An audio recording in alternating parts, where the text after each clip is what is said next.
As far as I know, no one had ever been given access to an entire tour, to someone of his stature, from the very beginning of rehearsals to the very last show, and given unrestricted access. So I went out with David socially, we went out to major engagements, had open access to virtually most of the time, to his room, even his hotel room even, but to the dressing room where no knocking, no nothing, total access.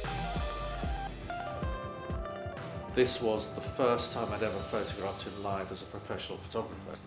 So I had 3 songs from the aisle in front of him.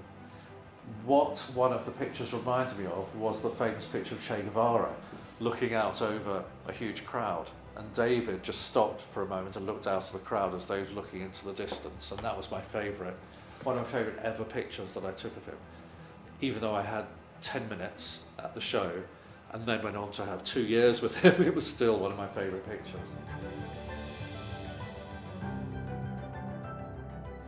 David had, when in the early days of the internet, he set up Bowie.net.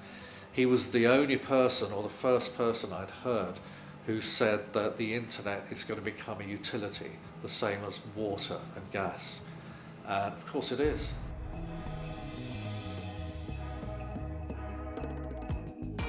This is the right time for NFTs. Artists' assets are being monetized for the first time. Really, David had done it quite a while ago when he monetized his assets. Some people followed him, but not many people had the catalogue that he had to enable them to be able to do it. And now, a lot of people are monetizing the assets through selling their catalogues, which is really only just a trade.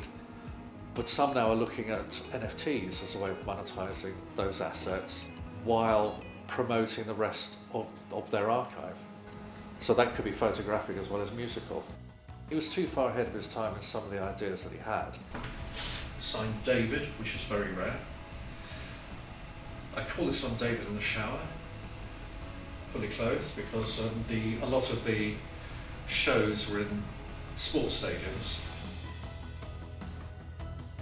So VERBASIZER is an early form of AI, and David used it to piece together the words that he would have randomized with pieces of paper on his early albums, and then they would be rearranged as songs and lyrics based on the result from the VERBASIZER. But now the world seems to have caught up to what he had foreseen, and it's the time is right for monetizing his assets, be that visual or audio.